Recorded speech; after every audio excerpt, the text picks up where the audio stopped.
এই হাত এখান থেকে এখানে, এই হাতের তালু যে দূর আমাদের এখান থেকে এখানে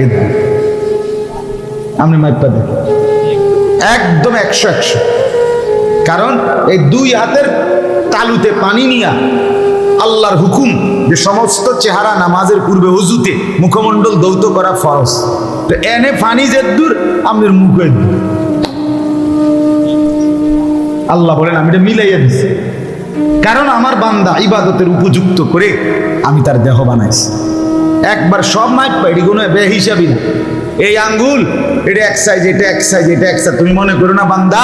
আল্লাহ বলেন এটা বেহিসাব না, এটা দেখতে এরকম, কিন্তু এমনি মিলায় দেখো এটা মিলে যায়। তুমি দেখো এটা একটু বাঁকা, এই বুড়া আঙ্গুল এই চারোটা সোজা উপরের দিকে এমন কেন? তুমি যদি বলো, আল্লাহ বলেন তাহলে এটা যদি বাঁকা না করি তুমি গুনবা কি দিয়া বান্দা? তাসবিহ পড়বা কি দিয়া? আরে তাসবিহ বাদ দাও, 10 টাকা 12 টাকা 14 টাকা গুনবা কি দিয়া বলেন? এই আঙ্গুল দিয়ে এই আঙ্গুলে গোনা যায়? এটা দিয়ে এটাতে গুনা যায়?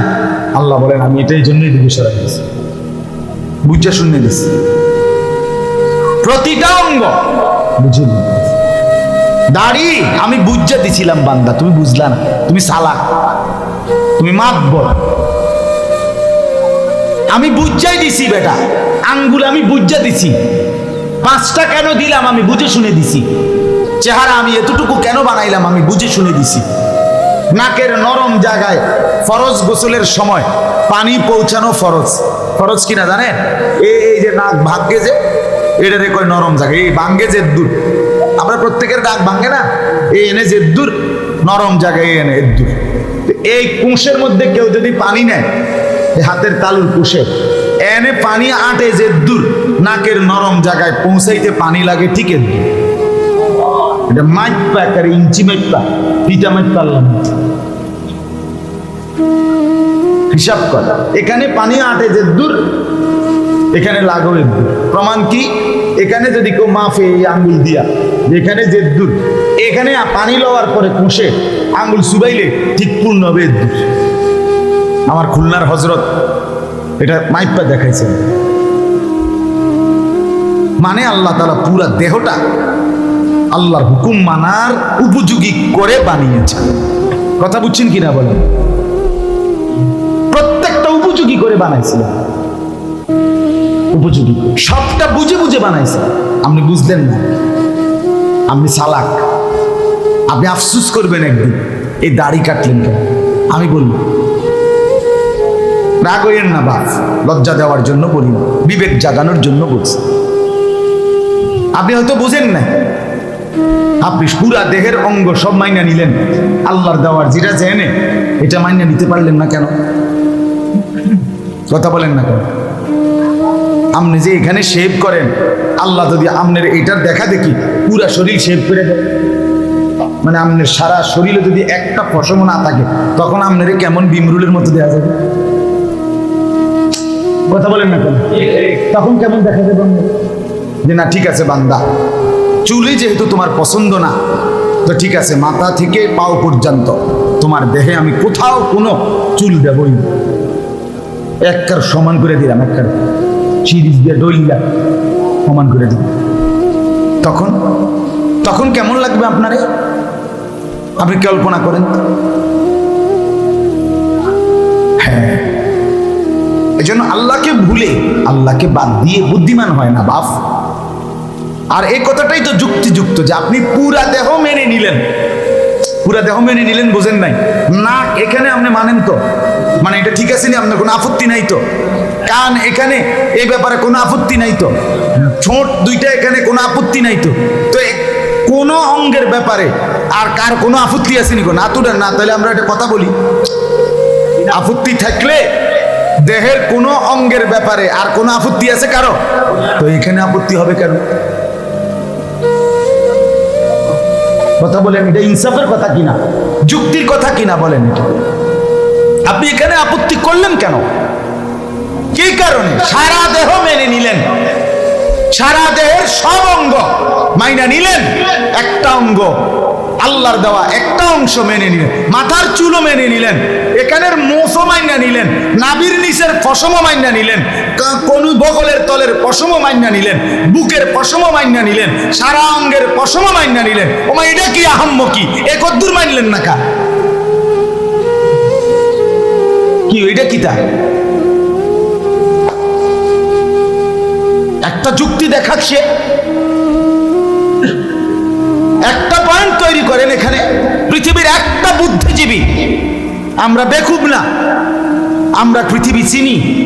আপনি বলেন পৃথিবীর কোন বুদ্ধিজীবী, কোন দার্শনিক সেবের উপরে কোনো গুণাগুণ বলছে পৃথিবীতে?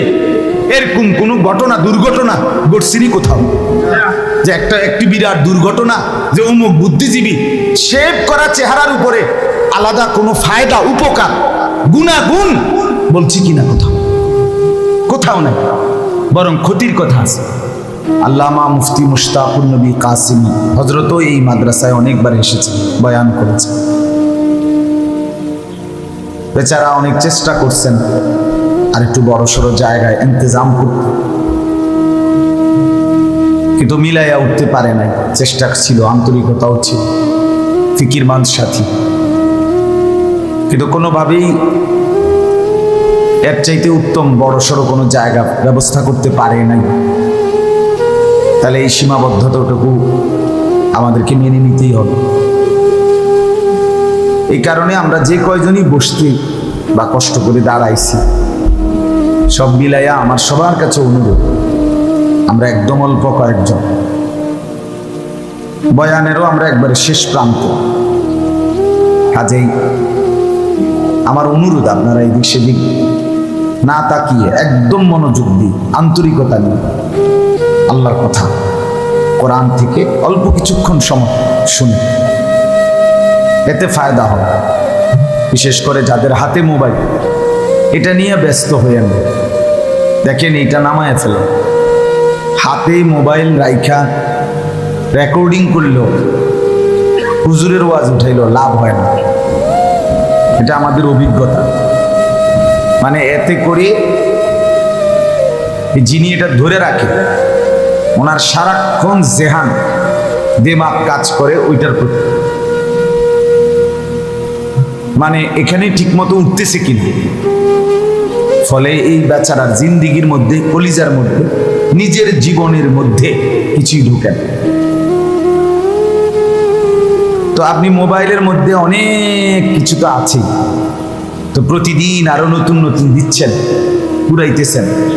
আপনার আমার জীবনে মানে জিন্দিগিতে আনবো কখন? মোবাইলকে সমৃদ্ধ করে দিলাম, ফেসবুক ইউটিউবকে ভারী করে দিলাম, তাদের ব্যবসার সুবিধা করে দিলাম, আরো অনেক দিলাম, ঠিক আছে, ভালো কথা। কিন্তু আমার জীবন, আমি তো আর এই সময় ফিরে পাবো না, আমার হায়াত তো আর আসবে না। আমি বাঁচলেও, আমি মরলেও পৃথিবী থাকবে, কিন্তু আমি মরে গেলে তো আমি নাই। এরপরে পৃথিবী মনে করেন আধুনিক হইয়া একবারে চাঁদের দেশে চলে গেছে, সবাই মঙ্গল গ্রহে বসবাস করে, লাভ কি? আমি তো নাই। আমার পরে মানুষ সব ভালো হইয়া একবার সবাই আব্দুল কাদের জিলানী হয়ে গেছে, তা এতে লাভ কি? আমার অবস্থা, কথা বুঝছেন কি না? আমাকে তো আমার ভাবা উচিত, আমার মরণ, আমার কিয়ামত। মান মাতা ফাকাদ কামাত কিয়ামতু, যে মৃত্যুবরণ করলো তার কিয়ামত শুরু হয়ে গেল। কিয়ামত এরপরে 1 কোটি বছর পরে হোক, কিন্তু আপনি তো আর ফিরতেন না, আপনি তখন শুধুই কিয়ামতের অপেক্ষা। আমি আজকেও মাগরিবের পরে বলছি, এখন মনে করেন আবু জেহেল, আবু লাহাব, নবীজির জামানা, এরা বাঁচলো কয়দিন আর কবরে আছে কয়দিন? ভাইবা দেখে, শুধু কবরে ভাইবা দেখে। এরা পৃথিবীতে হায়াত পেল কয়দিন? নয়তো 60 বছর, কথার কথা, নয়তো 70 বছর, নাকি 600 বছর। কিন্তু কবরে আছে আজকে কত? 1400 বছরের বেশি, 1450 বছর। তাহলে 1500 বছরের কাছাকাছি কবরই পড়ে আছে। ভাই বান্ধব, বাচ্চে কয়দিন? নেতাগিরি করছে, যে মাতবরি যে করছে, কয়দিন করছে? অহংকারী যে করলো, কয়দিন করলো? এখন আছে কতদিন? আরো অপেক্ষা করতে হবে কতদিন? কে জানে? আল্লাহ ছাড়া আর কে জানে? কি আমরা জানি কেউ? ইন্নাল্লাহা ইনদাহু ইলমুস সাআ। কোরআন কারীমে আল্লাহ বলেন, নিশ্চয়ই শুধুই কেবল আল্লাহর নিকটেই কিয়ামত দিবসের ইলম। ইসরাফিল ফু দিবে কোন দিন, সেটা জানে শুধু কে? আল্লাহ। হযরত জিবরাইল আলাইহিস সালাম আমাদের নবী সাল্লাল্লাহু আলাইহি ওয়াসাল্লামকে জিজ্ঞেস করছে, মাতা সাআ, কিয়ামত কখন হবে? নবীজি এত সুন্দর উত্তর দিছে। একটা বাক্য বলছে নবীজি, মাল মাসউলু আনহা বিআলামা মিনাস সাইল। বলছে কিয়ামত পর্যন্ত এই ব্যাপারে প্রশ্নকারী আর যাকে প্রশ্ন করা হচ্ছে, সে যেই হোক, আজকে হলো জিবরাইল তুমি আর আমি, তুমি জিজ্ঞাসা আমারে, আমি উত্তর দিতে বলছো আমাকে, এরপরেও যারা কে যে প্রশ্ন করবে, যাকে প্রশ্ন করবে, দুজনেই এ ব্যাপারে কিছুই জানে না। বুঝছেন না কথা? কিয়ামত পর্যন্ত যেই প্রশ্ন করুক সেও জানে না, যাকেই প্রশ্ন করুক সেও কি জানে? শুধু কে? শুধুই আল্লাহ, শুধুই আল্লাহ। ভাবেন তো, নূহ আলাইহিস সালামের জামানায় যারা মহাপ্লাবনে কাফেরগুলো ধ্বংস হয়েছে, কবরে গেছে, তারা আজকে কত হাজার বছর পড়ে আছে কবরে। ইব্রাহিম আলাইহিস সালামের জামানায় নমরুদ কবরে আছে আজকে কতদিন। ফেরাউন কবরের জিন্দেগিতে আছে কত বছর। কারুন, সাদ্দাত, তাদের পরিণতি। এরপরে তো রয়েছে ইসরাফিলের ফু। এরপরে একটা ফু দিলে কবর হবে সবার, আরেকটা ফু দিলে হাসরের মাঠ কায়েম হবে। এই দুই ফুর মাঝখানে হাদিসে আছে, নবীজি বলছেন 40-এর ব্যবধান। কতর ব্যবধান? সাহাবী বলেন, আমি বুঝি নাই, নির্দিষ্ট করে বলতে পারছি না। হতে পারে 40 দিন, হতে পারে 40 বছর, হতে পারে 40,000 বছর। মা বাইনান নাফখাতাইন, শুধু দুই ফুঁর মাঝখানে। প্রথম ফু দিলে সব কবরে যাবে, দ্বিতীয় ফু দিলে সব হাসরের ময়দানে উঠে। তাহলে সর্বশেষ যেই লোকটাও মৃত্যুবরণ করবে, তাকে কত লম্বা সময় শুধু কবরেই থাকতে হবে। এরপরে হাসরের মাঠ। হাসরের মাঠের একদিন, আল্লাহ বলছেন একদিন। আমাদের বর্তমানের একদিন কয় ঘন্টা? হাসরের ময়দানের একদিন। হাসরের ময়দান মোট কত দিন সেটা আল্লাহই জানে। একদিন আল্লাহ বলেন মিম্মা তাউদ্দুন, তোমাদের গোনার হিসাবে 50,000 বছর। 50,000 সানা। কোরআনের আয়াত, এটা কোনো হুজুররা বানাইয়া কইছে, আমনে উড়াইয়া দিলেন। তার হুজুররা কত কথাই কয় দেখছি, এটা এমন কোরআনের আয়াত, কোরআনের হুবহু শব্দ। 50,000 বছর হাসরের ময়দানের পুরা টাইম না, এক বলে ফুলসে রাত। নবী সাল্লাল্লাহু আলাইহি ওয়াসাল্লাম বলছে 30,000 বছরের রাস্তা। ওই লাল গেঞ্জি, এই বেটা, এর নাম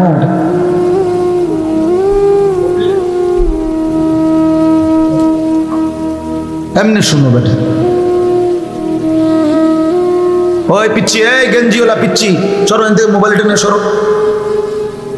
মনে রাখবেন, অপ্রাপ্ত বয়স্ক অর্থাৎ যে বালেগ না, অবুঝ সন্তানের হাতে যে বড় মোবাইল দিয়ে দেয়, ওই মা বাপ সবচেয়ে বড় জালেম।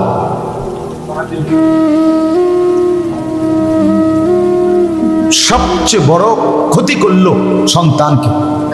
ওই মা বাপ ওই সন্তানের ধ্বংসের মূলকারী। এই পোলাটারে নষ্ট করলো কে? তার মা। এই মেয়েটারে নষ্ট করে দিল কে? তার মা। মা বাপ সোজা হিসাব। এই বড় জালেম মা বাপ, বড় জাল। কান্দে ফোলা, কান্দে, কান্দলে কি? কান্দলে কি মানুষ মরে যায় নাকি? কথা বলেন না কেন? হাতে শরীর নাই, হাতে কতক্ষণ কাঁদবে? কথা বলেন না কেন? কানতে কানতে হাতে কি 3 দিন কানবো নাকি? কানতে কানতে 1 সপ্তাহ কানবে? কানবেরও তো বল লাগে, কানতে বল লাগে না তো, হে কতক্ষণ কাঁদবে? এরপরে কি থেমে যাবে না? তো কান্দে বলে আমার ছেলেকে আমি আগুনে ফেলে দেব? হ্যাঁ, গ্যাসের চুলা জ্বলতেছে, আমার ছেলে আগুনে হাত দিতে চাচ্ছে, কান্দে দেখে থাক, দোক আর দোক, ফুলান মানুষ কান্দে কান্দে, এটা কত হইল বলেন? মা বাপ ভীষণ গাফেল। বাচ্চার হাতে মহিলারা 2 বছরের 4 বছরের বাচ্চাটাকে বড় মোবাইলটা দিয়া গেমস খেলায় লাগায় দেয়, কার্টুন দেখতেছে বাচ্চা, আর এই মা ড্রেসিং টেবিলে বসে সাজতেছে, টেলিভিশনে বসে বসে হিন্দি সিরিয়াল স্টার জলস শিখতেছে। কি শিখে?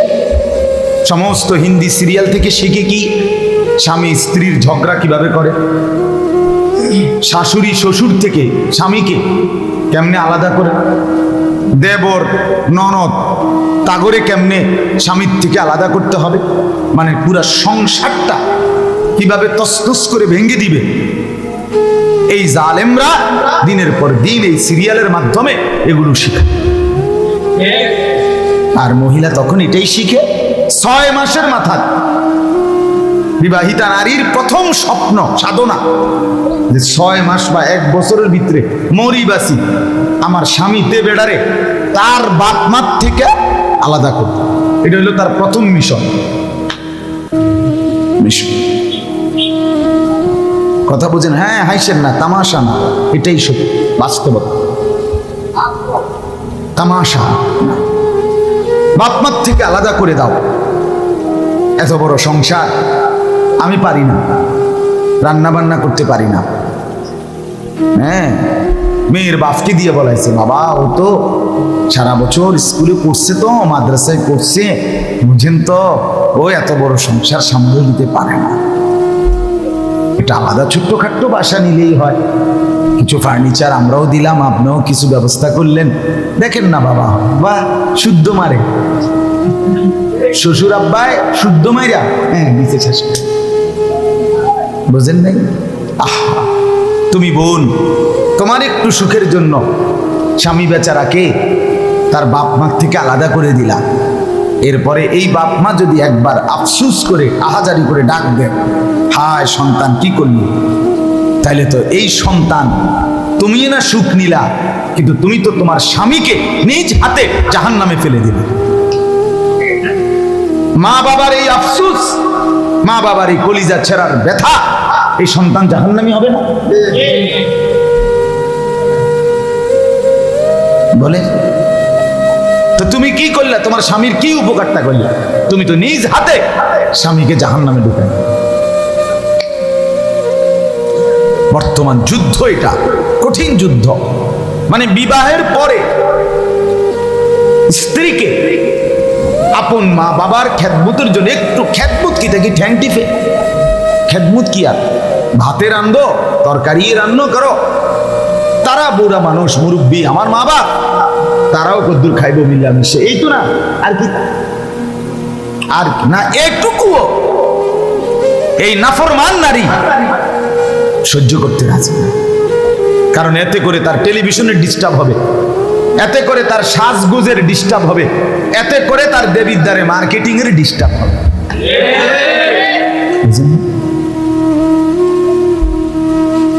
আহা, আফসোস, বেচারা স্বামীকে তো বরবাদ করে দিল, তারে তো বরবাদ করে দিল। আল্লাহ আমাদেরকে বুঝ দান করেন। জন্য বলছি আর কি, যে আপন মা বাপ, এই ছোট ছোট বাচ্চা না, এতটা ছোট্ট বাচ্চা, তার হাতে মোবাইল আসলো করতে, তার অভিভাবক আল্লাহ নবী সাল্লাল্লাহু আলাইহি ওয়াসাল্লাম ইরশাদ করেছেন, কুল্লু মাউলুদিন ইউলাদু আলাল ফিতরা, প্রত্যেক মানব সন্তান, রাসূল বলছেন, ইসলাম মানার পূর্ণ যোগ্যতা নিয়ে পৃথিবীতে ভূমিষ্ঠ হয়। মায়ের পেট থেকে সন্তান যখন জন্ম নেয়, খোদার কসম সে ইসলাম মানার পূর্ণ যোগ্যতা নিয়ে জন্ম নেয়।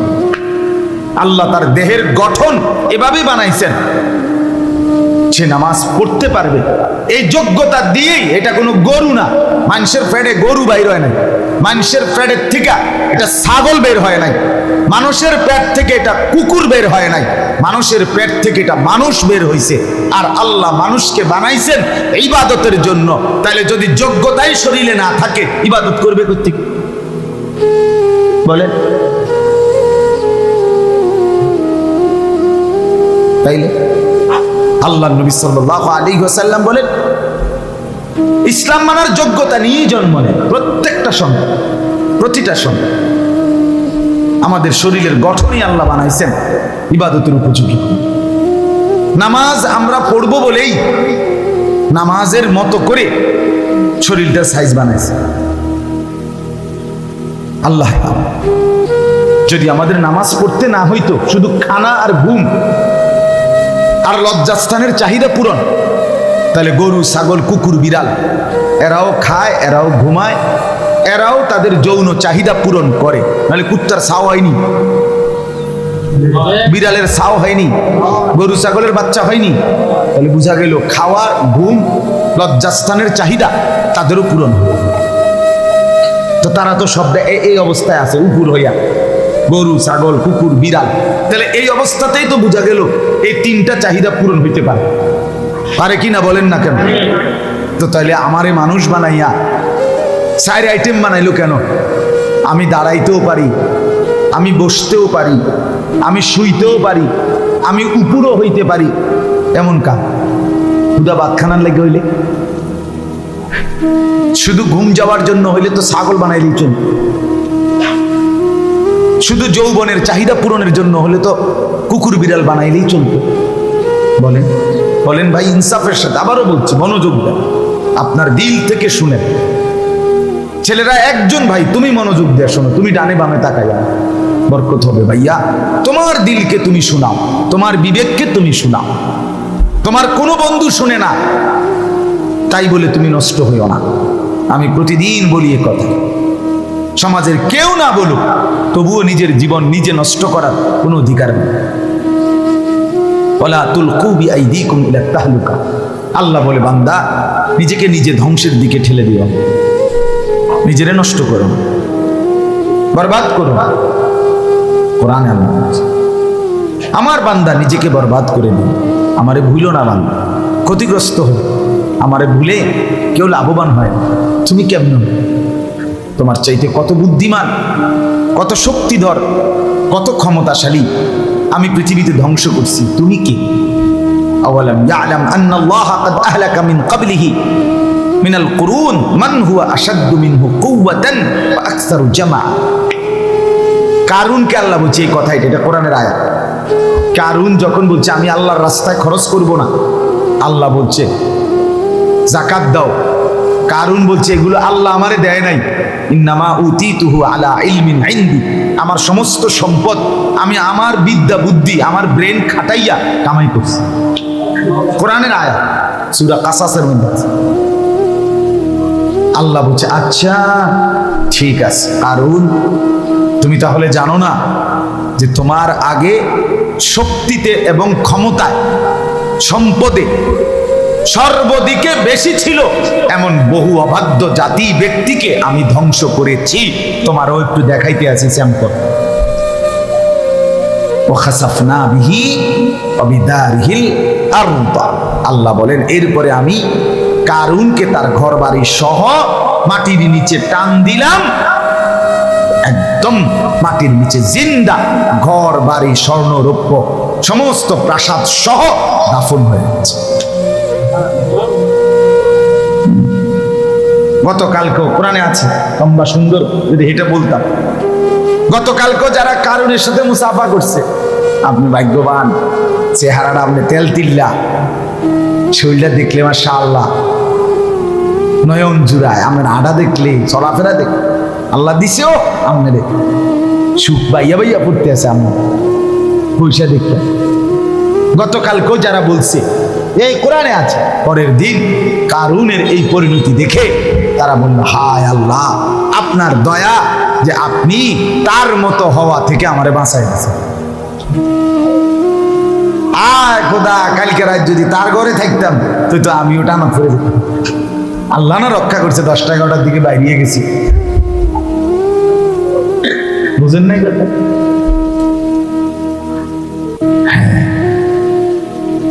এজন্য এটাই বলতে চাইছিলাম, আমাদের জিন্দেগির গঠন, আমাদের জীবনের গঠন দরকার, আমাদের মধ্যে এই অনুভূতি জাগানো দরকার। তো বলতেছিলাম, বাচ্চাকে নবীজি বলছেন ইসলাম মানার যোগ্যতা নিয়ে প্রত্যেকটা মানব সন্তান ভূমিষ্ঠ। আল্লাহ আমাদেরকে কেন এভাবে বানায়? শুধু খাওয়ার জন্য, ঘুমের জন্য, যৌন চাহিদা পূরণের জন্য না বাস। তাহলে এই 4 আইটেম লাগতো না। তাহলে প্রমাণ হলো 4 আইটেম, দাঁড়ানো, উপর হওয়া, বসা, শোয়া, 4 আইটেমে আল্লাহ বলেন আমি বানিয়েছি তোমাকে নামাজে দাঁড়াইতে হবে, রুকু দিতে হবে, সেজদা দিতে হবে, আত্তাহিয়াতুর সূরতে বসতে হবে। তোমার নামাজ পড়তে হলে এই 4টা আইটেম লাগবে।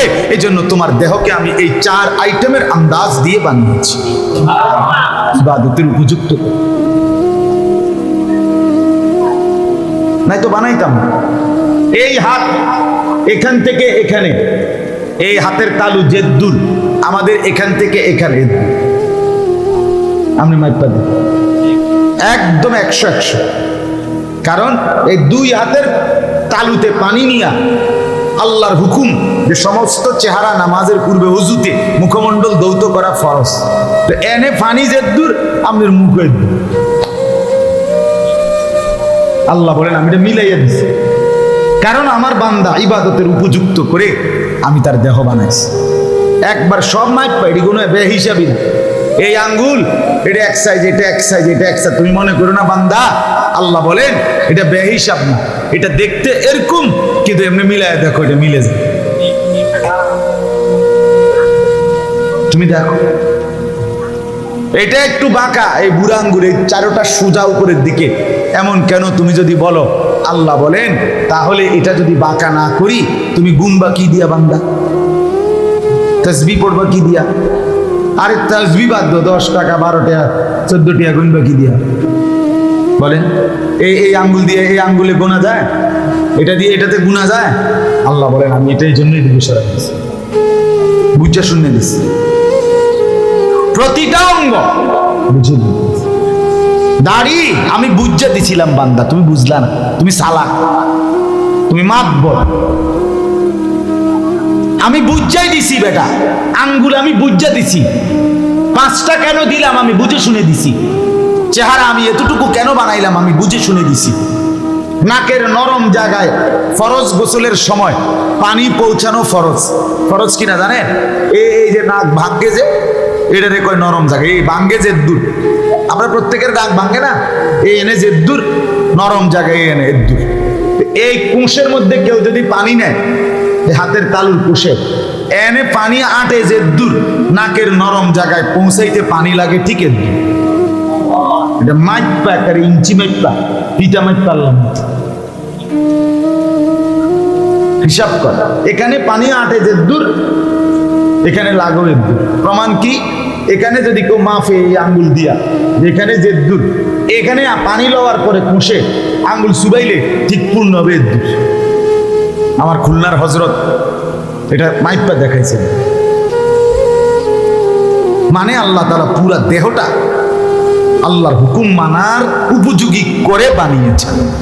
কথা বুঝছেন কিনা বলেন? প্রত্যেকটা উপযোগী করে বানাইছিল, উপযোগী, সবটা বুঝে বুঝে বানাইছে। আপনি বুঝলেন না, আপনি চালাক, আপনি আফসুস করবেন একদিন এই দাড়ি কাটলেন কেন। আমি বলব রাগ হইয়েন না বাপ, লজ্জা দেওয়ার জন্য বলি, বিবেক জাগানোর জন্য বলছি।